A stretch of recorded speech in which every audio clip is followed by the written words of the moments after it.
Salut à tous et à tous, c'est Vic, j'espère que vous allez bien et bienvenue dans cette nouvelle review d'animé en Blu-ray. Aujourd'hui on va parler d'un genre qui pourtant en temps normal ne me plaît pas tant que ça. Mais pour celui-là j'ai fait une exception et d'ailleurs je l'ai beaucoup apprécié. C'est Blooming to You aujourd'hui. Un animé qui, je pense, ne peut pas se qualifier juste en simple Yuri en réalité, c'est plus du questionnement sur la société, du regard des gens en réalité, c'est très poignant quand même en réalité, c'est un très bon animé, je l'ai beaucoup apprécié, moi pourtant vous savez, hein, je vous l'ai déjà dit X ou Y fois, le yaoi et le Yuri, je peux pas en entendre parler, parce que je trouve que les codes utilisés dedans sont très souvent, c'est du recyclé de chez recyclé. Celui-là, je vous avoue quand même que j'étais vraiment très content de l'avoir fini, de l'avoir vu. C'était une bonne surprise. Alors, Blooming to You, c'était disponible en diffusion simulcast de mémoire sur ADN. Donc du coup, Kana a récupéré bien sûr ses sous-titres pour les sortir sur une édition Blu-ray. Alors, Blooming to You, déjà, on est sur le style de la série. Coffret sobre, avec le respect des couleurs d'ailleurs assez pâles de l'animé. Il n'est pas non plus très saturé l'animé en couleurs, mais il a quand même beaucoup de détails mine de rien. Avec le petit logo et la mention saison intégrale, c'est la saison 1 si jamais il y a une suite. Derrière, une illustration qui est très jolie d'ailleurs, qui n'aliase pas du tout. Si vous voyez des effets qui bougent, etc. sur la caméra, c'est ma caméra, vous inquiétez pas, c'est normal. Ma caméra n'aime pas trop les détails trop petits. Mais voilà, donc le speech, alors la phrase d'accroche, le speech de la série, quelques captures d'écran, la mention saison intégrale en 13 épisodes, donc du coup 6 épisodes plus 6, enfin, il y a un épisode qui va être en plus sur un des deux disques, je pense que ça va être le disque 2. Les informations techniques, comme sur Après la pluie, ne faites pas attention à ces deux logos-là, c'est pas les bons, de toute façon, vous inquiétez pas, j'avais déjà regardé, le son est bien en DTS HDMI et ce n'est pas en PAL, hein, bien sûr, vous inquiétez pas. On est sur l'écran format 16/9 de Blu-ray 10, 13 épisodes avec un son en VO stéréo et une piste de sous-titres française. Donc, et là on va rentrer comme pour d'ailleurs Après la pluie, Kana a choisi de mettre deux visuels différents, aussi bien du coup un pour le boîtier en carton et un pour le boîtier en plastique. Ça c'est cool, mais le détail a été fait jusqu'au bout, c'est que du coup les captures d'écran ne sont pas les mêmes aussi. Ils les ont changées. Ça, c'est très cool. Ça s'appelle la finition. À l'intérieur, deux disques Blu-ray, bien sûr. Les deux protagonistes de la série, de toute façon, qui sont très attachantes, je trouve quand même. Leur personnalité est quand même bien poignante. Vraiment, c'est un bon animé. Parce que moi, je vous l'ai déjà dit, en fait, moi, le problème que j'ai avec le Yuri et le Yaoi, c'est que c'est pas que ça me parle pas, c'est qu'en fait, j'aime bien la surprise et j'aime pas savoir ce qui va se passer à l'avance. C'est-à-dire, dès le deuxième épisode, je sais déjà la série comment elle va finir. Là, j'ai eu quelques surprises. Sincèrement, j'en ai eu quelques-unes. Là-dessus, c'est quand même intéressant. Et puis, la réalisation est quand même très bonne et l'opening est vraiment très joli. Je vous invite à l'écouter. Il est vraiment somptueux. Donc, à l'intérieur, deux disques Blu-ray avec 6 d'un côté. Voilà, c'est sur le deuxième disque qu'il y aura les 13. Voilà, de 7 à 13 ici. Très joli. Deux illustrations différentes. Ça s'appelle de la finition, hein, comme je l'avais dit pour Après la pluie. Là-dessus, pas de souci. On va enlever les disques parce que vous voyez derrière, il y a quelque chose. Et vous voyez, comme pour Après la pluie, il y a un fond qui a été ajouté exprès pour pas que ça soit juste tout blanc. C'est très joli, hein, des petites fleurs et tout, avec les petites branches et tout. C'est de bon ton parce que de toute façon, la série est dans ce genre-là, dans ce style-là. Donc il n'y a aucun souci là-dessus. Ça colle totalement. Donc voilà. Donc ça, c'est les éditions VOSTFR Only de Kana. Pour l'instant, de ces deux coffrets-là, je trouve quand même que les bons choix sont faits, d'un point de vue packaging, et les bons choix sont faits. Au niveau design, le choix est parfait, parce que vraiment, changer les illustrations, etc., pour le four en carton et le boîtier en plastique au niveau de l'illustration, et de mettre un fond à l'intérieur, c'est de très bon goût. Maintenant, la question, c'est de savoir est-ce que la qualité technique, vidéo, audio, traduction, et aussi les efforts qui ont été faits au niveau de la traduction du staff japonais, etc., est-ce qu'ils sont à la hauteur sur ce Blu-ray ? Bon, je pense quand même que si ces choix-là déjà sont faits, je pense quand même, mine de rien, qu'ils ont quand même fait l'effort sur le côté technique au niveau des disques Blu-ray. Donc voilà, donc on va regarder ça. Je vais regarder la série une nouvelle fois, hein, bien sûr, hein, faut pas se leurrer, je re-regarde les séries. Pour vous, ce sera dans quelques secondes. Pour moi, ce sera dans quelques jours. À tout de suite pour la seconde partie de la review. Bien, après avoir vu Blu-ray, je peux vous donner mon avis. En ce qui concerne la définition, nous sommes en 1901 par 1080 avec un FPS de 23,76, une compression en H264 et un débit qui avoisine en moyenne les 29 mégabits par seconde. Blooming to You est assez particulier niveau palette de couleurs, assez pâle qui s'approche du pastel par moment, ce qui donne une petite patte romance délicate à l'ensemble de la série avec des effets assez eye candy pour accentuer quelques scènes bien spécifiques où l'action ou la romance est un peu plus accentuée. Et malgré des choix couleurs qui peuvent être embêtant pour le color banding, la qualité vidéo du Blu-ray de Kana est très bonne. Un traitement a été visiblement appliqué pour le color banding car il y a quelques traces justement un peu de dithering et c'est surtout qu'il reste quelques légers, et je dis bien très légers, attention, ce que j'ai bien regardé, quelques très légers résidus de color banding, c'est vraiment très dur de les voir. J'ai bien regardé, il faut vraiment s'y attarder vraiment cette fois-ci pour vraiment voir, mais dans l'ensemble la qualité de compression est plutôt bonne, vu que l'animé est assez statique, c'est un Yuri évidemment, ça l'aide énormément pour répartir le débit vidéo de manière optimale sur l'ensemble de l'image. D'un point de vue qualité vidéo, ce Blu-ray est plutôt très bon, ça sera un régal pour vos yeux. En ce qui concerne le son, nous avons une simple piste VO en DTS HDMI stéréo 24 bits 48 kHz. Comme pour appeler la pluie, le Blu-ray propose une piste son sans perte de qualité en DTS HDMI. La qualité audio est excellente, le mixage est très bon, une mention spéciale à l'opening qui est vraiment merveille en termes de musique. Je vous invite d'ailleurs à l'écouter et à monter un petit peu le son quand vous allez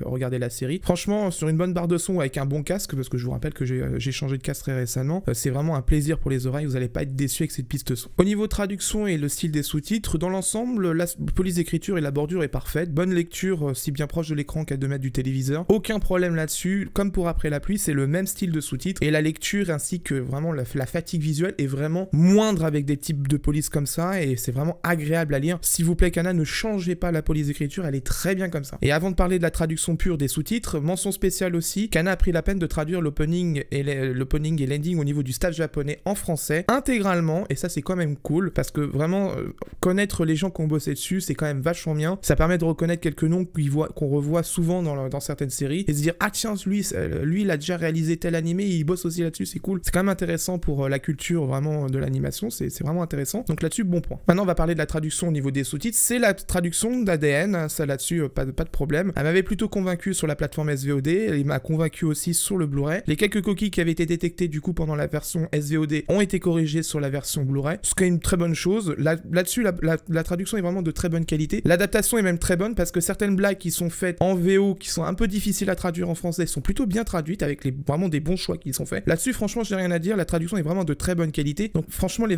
fans de VO, vous allez être servis parce que cette traduction est vraiment de très bonne qualité. En conclusion, je pense que Kana est dans la bonne direction au niveau de ses éditions VSTFR Only. Je m'explique. Bonne qualité audio, vidéo, traduction, ça là-dessus, c'est la base quand même pour un Blu-ray. C'est plutôt cool. Voire retraduction dans le cas d'Après la pluie, mais c'est surtout au niveau des finitions. Visuel différent entre le four au carton et le boîtier. Un fond qui a été ajouté à l'intérieur du boîtier pour pouvoir voir les disques autre chose que sur un fond blanc. Ça permet à des séries qui sont un peu plus confidentielles d'être archivées dans nos vidéothèques, ce qui serait impossible si l'éditeur s'entêterait avec des coffrets beaucoup plus coûteux, avec beaucoup plus de visuels, tout simplement des coffrets en carton, et avec une VF qui ferait exploser et automatiquement le prix de la production, et qui, je pense, serait dangereux pour un éditeur si les ventes ne suivent pas. Il n'y a qu'à voir ce qui s'est passé avec Dybex sur Steins Gate. Steins Gate était sorti dans 2 éditions, une sans VF, une avec VF. Résultat des courses, la VF ne s'est pas tant vendue que ça parce que les premiers acheteurs qui l'avaient acheté juste pour la VOSTFR ne sont pas repassés à la caisse, et résultat, la saison 2 n'a pas eu de VF. Voilà. Donc ça, c'est des choix qui, moi, je pense, sont plutôt cohérents du côté de Kana que du côté de Dybex sur ce point-là, quand même, là-dessus. Je pense que Kana est plutôt dans la bonne direction au niveau des choix qui sont faits sur ces éditions-là. Maintenant, on va parler du prix. 34,99€ en moyenne en fonction des booktiques. Je vous ai mis des liens en description qui sont des liens affiliés à Amazon. Il y a un code réduction de 5€ qui est dans la description. Vous le testerez s'il passe sur vos comptes Amazon. Ça vous permet de gratter 5€ sur le prix du coffret. Jusqu'au 23 janvier, je précise bien. Donc du coup, profitez-en. Je pense que le prix, bien sûr, fera un petit peu grincer des dents, parce que les gens maintenant sont habitués à des coffrets qui sont vraiment pas chers, notamment les coffrets Saphir qui sont souvent soldés à 10 balles sur Alimstore. Ce qui est une erreur parce qu'en fait, ces séries-là sont archi mortes au niveau commercial, archi mortes au niveau vente. C'est plus du déstockage qu'autre chose, et ça fait perdre la notion de valeur d'une série. Je pense que là-dessus, Kana a un prix, voilà, ils ont un prix qu'ils font pour lancer une collection. Je pense que si la collection marche bien, peut-être que si les ventes sont vraiment satisfaisantes, ils feront quelque chose de peut-être plus raisonnable en prix. Je sais pas. Je pense, c'est possible, parce que de toute façon, ça va être en fonction du succès de cette collection. Si vraiment le succès est au rendez-vous, peut-être ça va donner des idées aussi à Kana pour d'autres licences. Je pense notamment à Scum's Wish, toutes ces séries qui étaient sur Amazon Prime qui sont aujourd'hui complètement abandonnées au niveau licence, tout simplement parce qu'Amazon ne les met pas en avant sur Prime Video, la communication sur Twitter est inexistante, et c'est surtout que la traduction est catastrophique. Vous êtes nombreux à me le dire souvent quand vous regardez des séries sur Amazon Prime Video qui sont vraiment exclusivité Amazon Prime Video, qu'elles sont nulles à chier ces traductions-là, et je le sais parce que j'ai vu Scum's Wish, j'ai pleuré devant parce que déjà la série est magnifique. Je pense que s'il y a une série qu'il faut sortir en Blu-ray vraiment du catalogue Amazon Prime Video, c'est celle-là, et franchement la traduction est inadmissible, c'est du mot à mot, et là je pense que Kana aurait tout intérêt à récupérer une licence pareille, faire une nouvelle traduction et la sortir en grand public, surtout qu'en plus la série animée conclut vraiment l'histoire, ce que apparemment ne fait pas le manga, donc du coup ça serait une bonne chose pour ceux qui suivaient le manga. Voilà, c'est la fin de cette review, j'espère qu'elle vous a plu. Prochainement, on va voir Black Fox en review au niveau des coffrets Blu-ray. Bon, c'est un film, hein, c'est un boîtier à mareille avec un livret, mais je ferai quand même un unboxing dessus pour vous voyez un peu ce qu'il y a dedans. Vanishing Line arrivera juste après et nous allons enfin avoir le coffret de Denocoil qui était annoncé en 2016, hein, je vous rappelle 2016 c'est quand même très très loin et il est enfin sorti. Typex m'a expédié le colis cette semaine, donc je tourne la review, hein,